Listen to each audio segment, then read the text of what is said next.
زي بيقريتان كيد جم تباهلون بعض سراوي تجراي ጊዜያዊ ምምሕዳሩን በካቢኔ ዝወሰኖ ፍሉይ ተጠቃምት መንበር ገዛን ተጋደል ተስዒቡም ደው ኢሉ ዝነበረ ዓመት ሰራዊት ትማል ሐሙስ ዳግም ጀሚሮም በአርሚ 15 ትማል ሐሙስ ጀመረ ሰላማዊ ሰልፍ ተቃውሞም ሎም ድማ ተጠናኺሩ መቕጻሉ ኣብ ትግራይ ዘርከቡ ፍልፍላትና ገሊጾም አርሚ 15 ኣብ ከተማ ዓድግራት ንኻልኣይ ግዘሉ ዓርቡን ሰላማዊ ሰልፊ እናካይደ ተርፊዳላ ትግራይ ጥራሕ እንቅበረላ ዘይኮነትስ ክንብረላውን ይዝብሉ እቶም ተጋደልቲም ንሕቶም ዘይምልስ መራሒ ከም ዘይቀበሉም ናይ ዝሓለፉ 3 ዓመታት መብጽዓታት ዘይምትግባሮም ቆጥዖም እናስምዑ ይርከቡም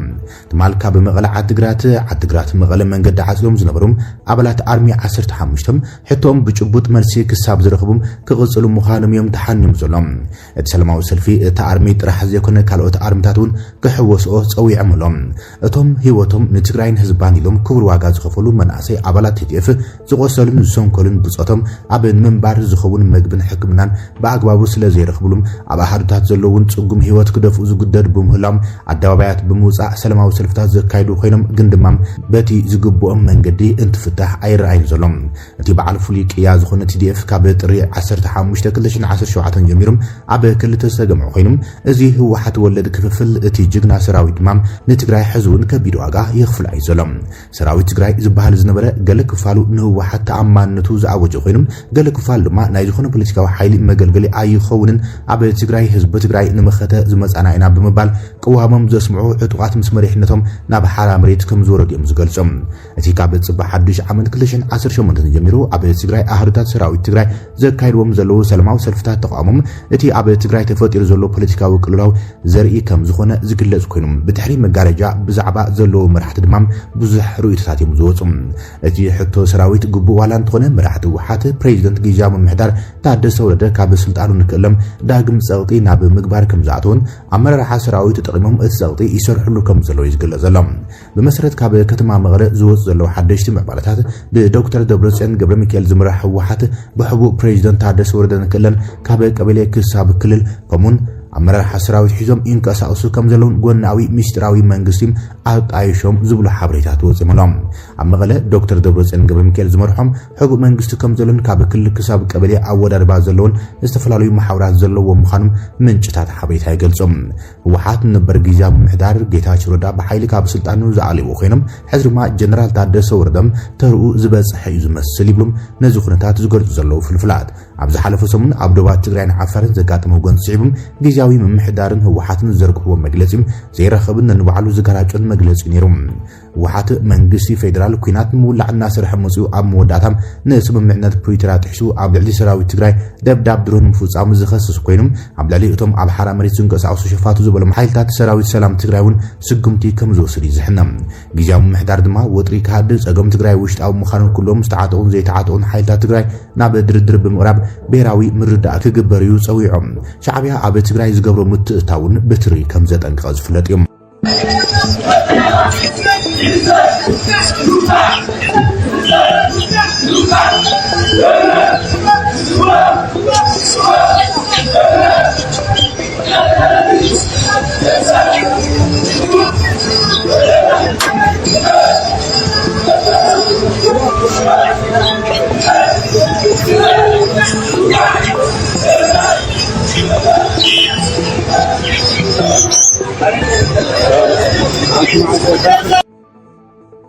ዓለማዊ ትካል ገንዘብ IMF ንኢትዮጵያ ገንዘብ ክለቀላ ከም ዝወሰነ ተገሊጾም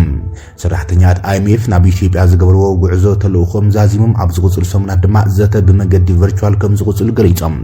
ብኣልቫሮ ፒርስ ዝምራሕ ጉጅለ ሰራሕተኛታት ዓለም ለኻዊ ትካል ገንዘብ IMF ኣብ ትሕቲ ዝርጋሕ መሳለጥያ ልቃሕ ወይ ድማ ACF ኣብ ረብዓይ ዳግመ ግምት ብዝምልከት ዘተ ድሕሪ ምክያዱም ኣብ ኢትዮጵያ ዘካየደ ዑደት ብ13 ሕዳር 2025 ኣቆጻጽራ ኣውሮፓውያን ዛዚመሉ ኺለሎም እዚ ተልእኾ ካብ 30 ጥቅምቲ ክሳብ 13 ሕዳር ኣብ ኣዲስ አበባ ተፈጺሙሉ ኢሉ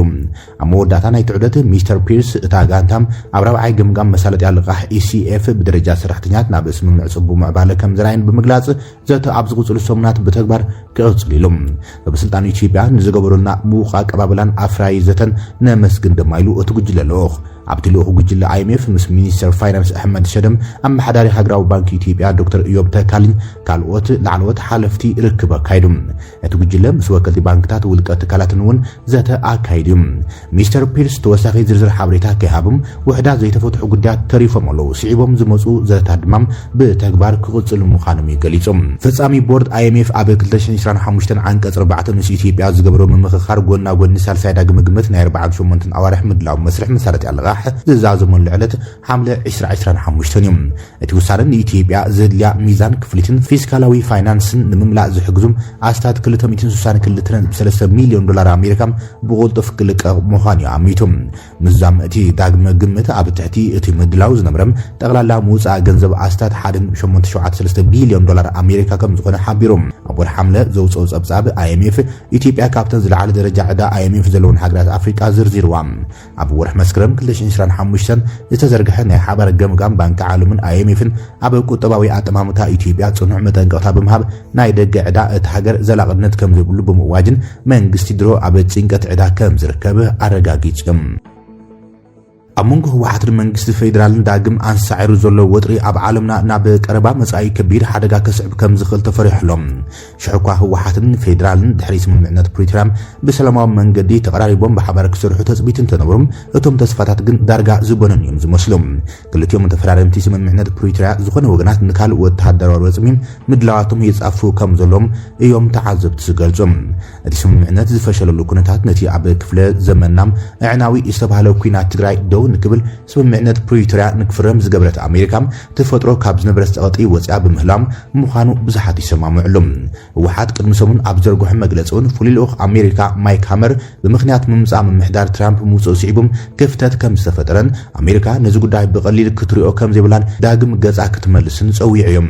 መጽሔት ዘ ኢኮኖሚስት ኣብ መንጎ ህወሓትን መንግስቲ ፌደራልን ዳግም ዕናዊ ኩናት ከንሰዓር ከም ዝኽእል ዘመላኽት ሰፊሕ ጸብጻብ ትማሊ ዘርጊሖሎም ክልቲኦም ሓይልታት ዝጀምርዎ ኩናት ናይ ቀረባን ርሑቕን ሃገራት ክልቲኦም ሓይልታት ዳግም ክጅምርዎ ዝኽእሉ ኩናት ናይ ቀረባን ርሑቕን ሃገራት ስሒቡ ኣብ ቀርኒ ኣፍሪቃ ከቢድን ንምቁፅጻር ዘጸግም ኩናትን ክመጽእ ክወልድ ከም ዝኽእል እዩ ኣጠንቂቑ ዘሎ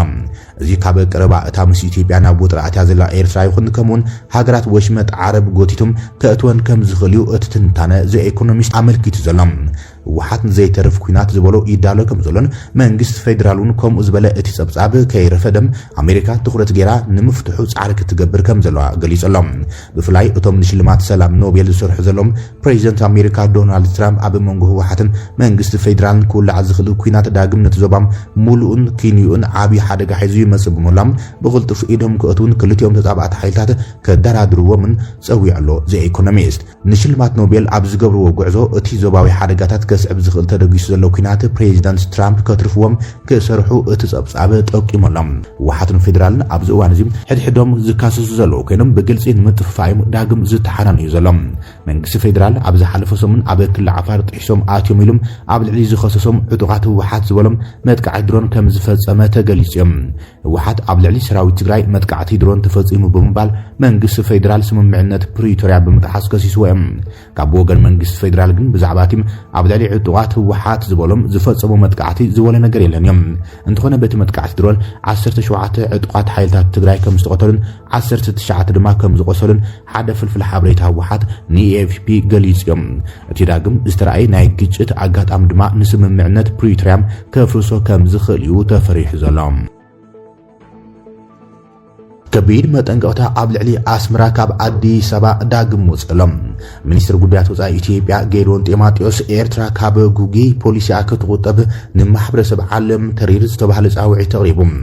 ሚኒስትር ጉዳያት ወጻኢ ኢትዮጵያ ዶክተር ጌዶን ጢሞቴዎስ ኤርትራ ኣብ ቀርኒ ኣፍሪካ ዘይምርግጋዕ ካብ ዝስዕብ ንጥፈታት ክትቆጠብ ከምኡን ምዞባዊ ሰላምን ውህደትን ዝሳነ ሓናጺ መንገዲ ክትከተል ከደፋፍዋ ንማሕበረሰብ ዓለም ጻውዒ ተቅሪቡም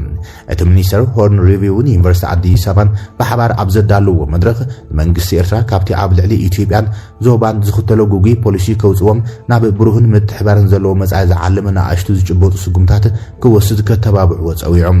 ቀዳምነታት ፖሊሲ ጉዳያት ወጻኢ ኢትዮጵያ ዝዘርዘረት ሚኒስተር ሃገሩ ሰላም ምርግጋዕን ዞባዊ ምትሕጋዝን ምድንፋዕም ውፊት ከም ዝኾነት ይገሊጾም ኢትዮጵያ ኣብ ሓበራዊ ልምዓት ዓቕምን ሓበራዊ ዕጫ ህዝብታት ቀርና ኣፍሪቃን ዝተሰረተ ራእይ ዞባዊ ቁጠባዊ ውህደት ከም ዘለዋ ብምግላጽ ኣብ መንጎ ጎረባብቲ ሃገራት ዝግበር ዘተን ሕድሕዳዊ ምርዳእን ሓበራዊ ግድሆታት ንምፍታሕም ውሕስ ዕብየት ንምስጋም እምብዛ ኣገዳሲ ምዃኑ የስሚሩሎም ኣብቲ መድረኽ ኣባላት ማሕበረሰብ ዓለም ረጌሳውያን ማሕበራትን መራኸቢ ብዙሓን ዝተረኸቡ ኮይኖም ፖሊሲ ጉዳያት ወጻኢ ኢትዮጵያ ኣብ ህልዊ ምዕባለታት ቀረና ኣፍሪካ ብፍላይ ድማ ኣብ መንጎ ኤርትራን ኢትዮጵያን ዘሎ ኩነታት ንምርኣይን ንምዝታይን ምዃኑ ኣብ ፌስቡክ ገጽ ናይቲ ሚኒስትሪ ዝወፅእ ሓበሬታ ኣመልኪቶሎም ሚኒስትር ጌዲዮን ኢትዮጵያ ምስ ኤርትራ ዘለዋ ዝምድና ብምጥቃስ ዋላ እኳ ኣብ ልዕሊ ላዕላውነትን ግዛእታዊ ሓድነትን ከቢድ ምትኽታኹን ግሰትን ተተፈጸመም ኢትዮጵያ ልዑል ነብሰ ግትኣት ከም ዘካየደት ይገሊጾም ኢትዮጵያ ዘረኣየተሉ ጋም ምንተ ሰላም ክትብል ዝወሰደቶ ሕርያ ምዃኑ ነስሚሩሎም እንተኾነ እቲ ነብሰ ምግታዕ ቀጻልን ብዘይ ቅድመ ኩነትን ክወስድ ከም ዘይኽእል እዩ ኣጠንቂቖም እቲ ምትኽታኽን ግሰትን ዝበሎም ዝርዝር ዘይሃበሉ ሚኒስተር ዶክተር ጌዲዮን ብ2 ጥቅምቲ 2025 ናብ ዋና ጸሓፊ ሕብረት ሃገራት አንቶኒዮ ጉተሬዝ ኣብ ዝሓፈ ደብዳቤም ኣብ ዝሓለፈ ኣዋርሕ ኣብ መንጎ መንግስቲ ኤርትራን ኣኽራሪ ዝበሎ ውድብ ህወሓትን ዘሎ ምሕዝነት እናነጸረ መጽሎ ብምባል ክልቲኦም ወገናት ነቶም ንኸም በዓል ፋኖ ዝኣመሰሉ ዕጡቓት ጉጅለታት ኢትዮጵያ ብገንዘብ ብምውዳብን ይሕግዙ ከም ዘለው ይከሲስ ነይሮም ወታደራውያን ኣዘሲ ሰራዊት ህወሓት ኣብቲ ኣብ ወልድያ ዝተኻየደም መጥቃዕትን ኣብ ራያ ወልቃይትን ኣብ ዝተፈጠሩ ናዕብታት ብቐጥታ ከም ዝሳተፉ ድማ እቲ ሚኒስትሪ ወቒሶም ኣብ መጋቢት 2025 ሚኒስትር ጉዳያት ወጻኢ ኤርትራ ዑስማን ሳልሕ ኣብ ኣስመራን ዝርከቡ ኣምባሳደራትን ወከልቲ ሃገራትን ወጻኢ ብምእካብ ኣብ ዝሃቦ መብርሂም ኣዲስ ኣበባ ብዛዕባ ኣፍደገ ባሕሪ ትህቦ ዘላ መግለጺታት ንላዕላውነትን ሃገሩ ዝጥሕስ ምዃኑ ይገሊጹ ነይሮም ኢትዮጵያን ላዕላውነትን ግዛእታዊ ሓድነትን ጎረባብታ ክትኽበር ማሕበረሰብ ዓለም ኣገደስቲ ኣካላቱን ጸወጥ ክገብሩ ኤርትራም ትምሕፀን ክብል ሚኒስትር ዑስማን ጻውዒት ከም ዘቕረበ ዝዝከር እዮም ሚኒስትር ጌዲዮን ኣብቲ ሰፊሕ ጽሑፎም ኢትዮጵያ ኣፍደገ ባሕሪ ከም ዘድልያ ብምጥቃስ ንልዕሊ 130 ሚልዮን ህዝቢ ናብ ርኡ ክመርሕ ዘኽእሎ ንጡፍ ቁጠባ ኣፍደገ ባሕሪ ክወሓሰሉ የድልዮ ኢሎም ብዘይ ዘተኣማምኑ ውሕስን ኣፍደገ ባሕሪ ኢትዮጵያ ቀጻል ምዕባልኣ ዘረጋግጽ ቁጠባዊ ምዕባለም ክትረጋግጽ ኣይትኽእልን እያ ብምባል ኣፍደገ ባሕሪ ንኢትዮጵያ ናይ ህላዊ ሕቶ ኮይኑ ከም ዘሎ የስሚሩሎም ቀዳማይ ሚኒስትር ኣብይ ኣሕመድ ዝርከቦም ዝተፈላለዩ ላዕለዎትን ማእኸለዎትን ሰበስልጣናት ኣዲስ ኣበባ ከምኡን ጀነራላት ካብ ጥቅምቲ 2023 ጀሚሮም ኤርትራ ናጽነታ ኣብ ዝረኸበት እዋን ኣብ ምቁጻር ወደባት ጌጋ ፈጺማ ብምባል ጉዳይ ቀይሕ ባሕሪ ዳግም ክለዓል ኣለዎ ዝብል ሙግት ከልዕሉ እዮም ጸኒሖም መግለጺታት ኢትዮጵያ ካብ ተጠቃምነት ናብ ዋንነት ካብ ሓሊፉን ወተሃደራዊ ህላዊ ክሳብ ምውሓስ ናብ ዝብል ዓብይ እዩ ዘሎ ብፍላይ ኣብ ዝቐረባ መዓልታት ካብ ወተሃደራዊ ኣዘስን ዲፕሎማስያትን ተሃገር ዝወፁ ቃላት ነቲ ድምፀታት ናብ ቅሉዕ ናይ ዋንነት ሕቶን ሙግትን እዮም ኣሰጋጊሮም ዝርከቡ ብስንክዚ ኣብ መንጎ ኣስመራን ኣዲስ ኣበባን ተፈጢሩ ዘሎ ዲፕሎማስያዊ ወጥሪም ናብ ዝኸፈ ምትፍናንን ኩናትን ከይዓርግ ድማ ብዙሓት ሻኡለታት እዮም ዝረኣዩ ዘሎም